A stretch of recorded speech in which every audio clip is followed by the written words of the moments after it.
Ya, assalamualaikum warahmatullahi wabarakatuh. Eh, Pada video kali ini saya akan mensimulasikan rangkaian pneumatik. Jadi di sini ada kasus, jadi seperti ini. Jadi ini adalah kasus yang akan kita buatkan rangkaian pneumatiknya. Jadi saya jelaskan dulu prinsip kerjanya. Jadi saat silinder satu ini bergerak maju atau mendorong tumpukan benda ini, maka silinder 2 akan bergerak maju dan membuat tumpukan benda ini masuk ke dalam kotak atau tempat penyimpanan. Jadi sederhananya saat silinder kerja bergerak maju, maka diikuti oleh silinder kedua bergerak maju juga. Nah, setelah silinder kedua bergerak maju, maka silinder pertama akan bergerak mundur, kemudian diikuti oleh silinder 2 juga bergerak mundur. Jadi seperti itu siklus kerjanya. Jadi bisa dibilang bentuk kerjanya yaitu A plus B plus dan kemudian A minus B minus seperti itu. Jadi kita akan buat rangkaian pneumatiknya untuk kasus seperti ini. Jadi langsung saja kita buat di fluid Festo Fluid Sim-nya aplikasinya.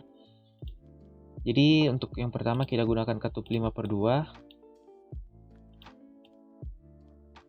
Kemudian kita gunakan double acting cylinder. Kemudian kita gunakan one way flow untuk mengatur nanti kecepatan pistonnya bergerak. Kemudian ada kompresor air. Jadi kita tambahkan saja seperti ini. Oke, kemudian kita rangkai. Jadi nanti kita akan buat dua rangkaian kerjanya. Jadi ada dua silinder nanti yang akan kita buatkan. Jadi kita rangkai dulu.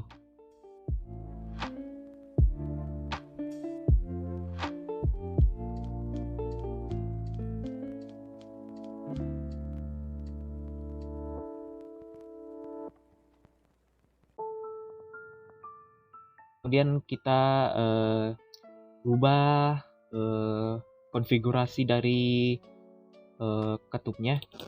Jadi kita gunakan untuk left aktuasi atau aktuasi kiri kita gunakan solenoid, dan juga aktuasi kanan kita gunakan solenoid. Begitupun dengan untuk silinder kedua, kita gunakan aktuasi kanannya solenoid dan aktuasi kirinya solenoid. Nah, seperti ini. Kemudian nanti kita akan menggunakan dalam rangkaian kontrolnya kita akan menggunakan limit switch. Jadi nanti jadi saya ubah konfigurasi dari silinder kita. Jadi kita edit labels. Nah, kita tulis S1 atau saklar 1, kemudian kita posisikan dia di 0. Kemudian untuk S2, kemudian kita berikan posisi 100. Jadi maksudnya nanti ini saat silindernya ada di S1, maka limit switch yang bekerja adalah S1. Nah, nanti saat S2-nya pistonnya ini berada di posisi S2, maka limit switch S2 yang akan bekerja seperti itu. Jadi ini yang akan nanti mengontrol kerja dari silindernya. Begitupun juga nanti untuk silinder kedua kita. Di sini kita gunakan S3 sama dengan posisi 0, kemudian S4 dengan posisi 100. Nah, kemudian untuk solenoidnya kita rubah, kita berikan label di MM1. Kemudian untuk yang kanan kita berikan MM2. Kemudian untuk silinder kedua kita gunakan MM3. Dan silinder keempat kita gunakan MM4. Ya, jadi nanti rangkaian kontrolnya kita akan kita buat nanti dia akan bekerja dalam dua bentuk ya. Jadi baik dalam kerja langsung, kontrol langsung maupun kontrol tidak langsung. Nah, nanti juga kita akan gunakan rangkaian pengunci. Jadi untuk mengunci rangkaian kita. Ini kita langsung saja buat untuk rangkaian pengontrolnya, yaitu sumber. Kita gunakan sumber dulu. Jadi kita kontrol tidak langsung dulu untuk yang pertama. Kemudian push button, kemudian valve solenoid, kemudian nanti limit switch-nya akan kita buatkan. Oke, kita rangkai dulu.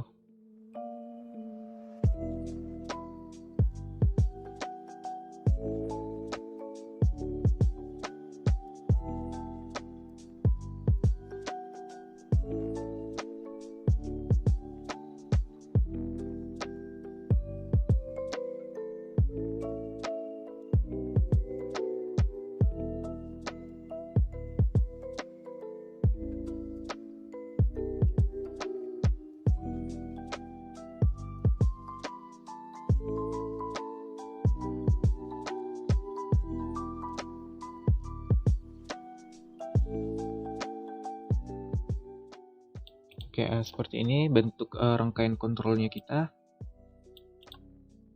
Jadi nanti rangkaian kontrol ini akan kita gunakan untuk mengontrol kedua silinder ini akan bekerja. Jadi seperti ini ya, MM1, MM3. Jadi langsung kita simulasikan dan saya jelaskan nanti bagaimana cara kerjanya. Oke, seperti ini simulasinya. Jadi kita akan simulasikan. Jadi saya tekan saklar 1 atau F1. Jadi saya tekannya. Jadi saya tekan. Nah, solenoid 1 akan teraliri arus sehingga dia akan mendorong katup ini bergerak ke arah kiri, ke arah kanan maksud saya. Nah, dia akan menggerak. Nah, setelah dia menggerakkan, katupnya akan bergerak maju. Nah, seperti itu. Nah, setelah piston ini bergerak maju, dia akan men-trigger S2 yang ada di sini ya. Jadi dia trigger sehingga S2 kontak S2 ini akan terhubung sehingga solenoid ketiga akan teraliri arus. Jadi ini solenoid 3 akan teraliri arus sehingga dia akan bergerak maju. Setelah dia bergerak maju, dia akan mengisi udara sini sehingga piston ini akan bergerak menuju ke depan ya. Nah, dia akan bergerak. Nah, setelah dia bergerak maju, dia akan men-trigger S4. Jadi piston ini sudah berada di posisi 4. Nah, dia trigger S4 ini sehingga kontak S4 ini akan terhubung sehingga solenoid 2 akan bekerja. Jadi pistonnya ini akan kembali lagi ke belakangnya atau keadaan normal. Jadi MM2 ini akan menggerakkan katup pengarah ini kembali ke posisi semula sehingga di sini udara akan mengisi bagian di sini dari silinder. Jadi saya simulasikan. Nah, dia menggerakkan. Nah, dia akan kembali. Nah, setelah dia kembali, dia akan men-trigger S1 yang ada di sini, sehingga S1 ini yang akan aktif. Nah, setelah S1 ini aktif, dia akan men-trigger solenoid keempat, sehingga solenoid keempat ini akan bergerak dan mendorong piston ini kembali ke posisi S3. Jadi dia mendorong, dan dia akan kembali. Jadi S4, piston keduanya akan kembali. Jadi seperti ini bentuk rangkaian kerja maupun rangkaian kontrol untuk kontrol tidak langsung. Jadi saya simulasikannya. Jadi saya tekan. Nah, dia akan bergerak maju, kemudian diikuti oleh silinder kedua. Nah, seperti itu. Saya ulangi. Nah, dia akan bergerak maju, kemudian dia akan kembali. Nah, dia juga kembali. Jadi seperti itu ya. Jadi ini bentuk kerjanya A plus B plus amin. Nah, kemudian untuk kontrol kedua yaitu kita akan coba untuk kontrol tidak langsung ya. Jadi ini adalah kontrol langsung maksud saya. Jadi ini adalah kontrol langsung. Nah, untuk yang kedua kita akan coba kontrol tidak langsung. Jadi kita akan gunakan relay. Nanti ada relay bantu yang akan kita gunakan untuk membantu rangkaian kontrol kita seperti itu. Jadi kemudian kita lanjut ke kontrol tidak langsungnya ya. Jadi kita tinggal tambahkan relay. Jadi ini relay. Jadi kita tinggal tambahkan. Di sini saya akan rangkai dulu ya. Jadi kita rangkai.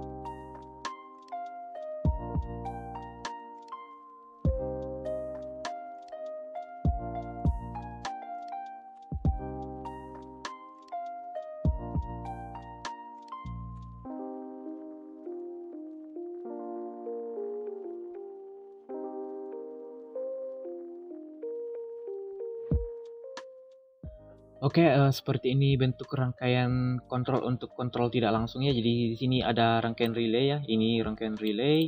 dan ini rangkaian relay, ini relay, dan ini relay. Jadi di sini mungkin saya langsung saja simulasikan untuk kita lihat bagaimana cara kerjanya ya. Jadi saya akan langsung simulasikan saja bagaimana cara kerja dari rangkaian tidak langsung ini.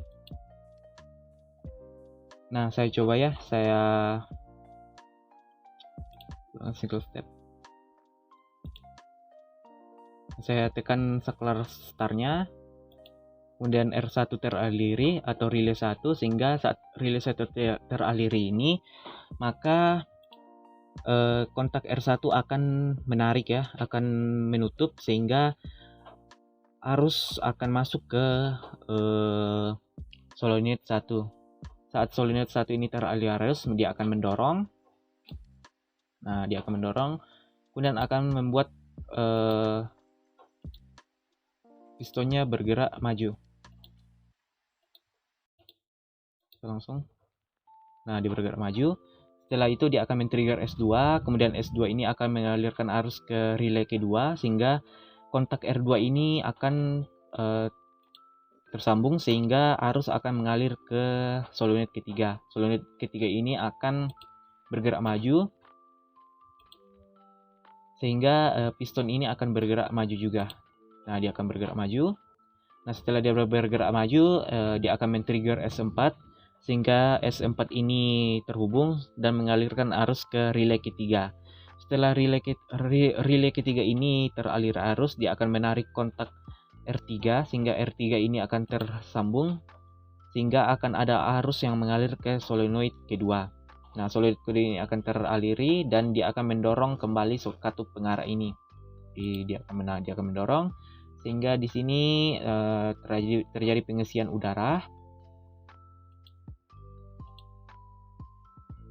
Nah, dia akan bergerak mundur. Nah, setelah dia bergerak mundur, dia sudah sampai ke posisi S1, sehingga S1 ini tertrigger.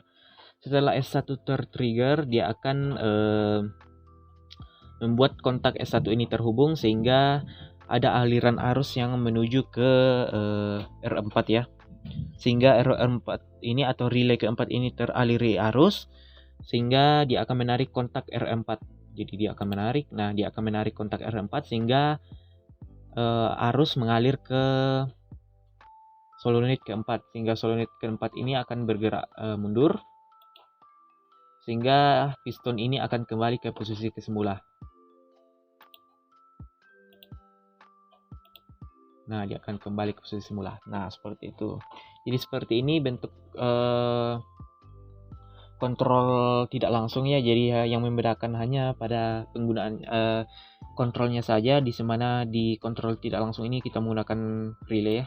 Jadi kita hanya menggunakan relay. Jadi saya coba. Nah seperti ini. Dia bergerak maju, dan dia akan bergerak mundur. Solenoid. Nah, dia bergerak mundur. Saya coba lagi satu kali. Silinder 1 bergerak maju, silinder 2 bergerak maju, kemudian silinder 1 bergerak mundur, dan silinder 2 bergerak mundur. Nah, seperti ini. Jadi seperti ini bentuk rangkaian kontrol tidak langsung ya. Nah, untuk yang terakhir kita akan buat rangkaian pengunci. Jadi kita tinggal menambahkan rangkaian pengunci di sini. Jadi saya akan rangkai dulu. Jadi saya rangkai dulu ya.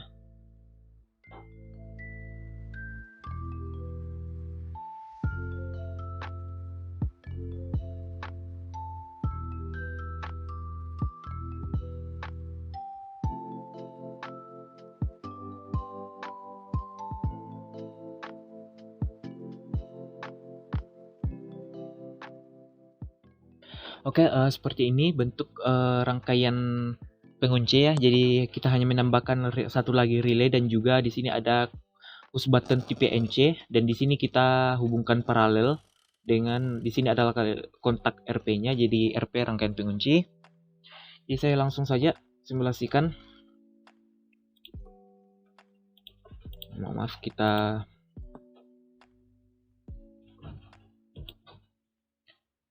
Nah, seperti ini. Jadi saat saya tekan saklar satunya atau SF satunya yang ini ya, SF1, saya tekan lalu saya lepaskan ya.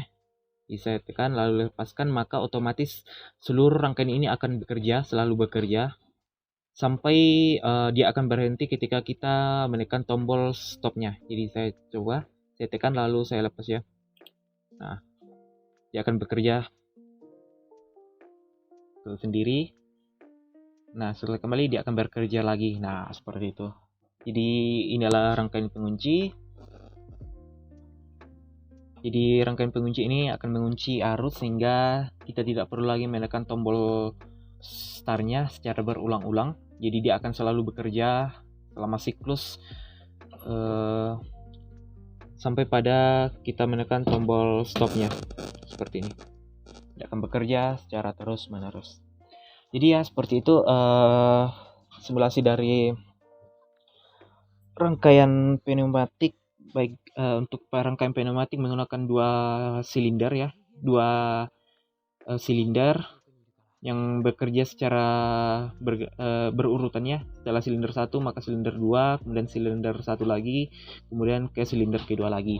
Nah, dalam pengontrolnya tadi kita sudah gunakan ada pengontrolan langsung, kemudian ada tidak langsung, dan juga yang ini ya, yang ini pengontrolan menggunakan rangkaian pengunci. Jadi seperti itu. Jadi sekian dari saya untuk simulasi rangkaian pneumatik kali ini. Jadi apabila ada penjelasan yang kurang dimengerti atau kurang keliru, mohon dimaafkan. Jadi sekian dari saya. Wassalamualaikum warahmatullahi wabarakatuh. Terima kasih.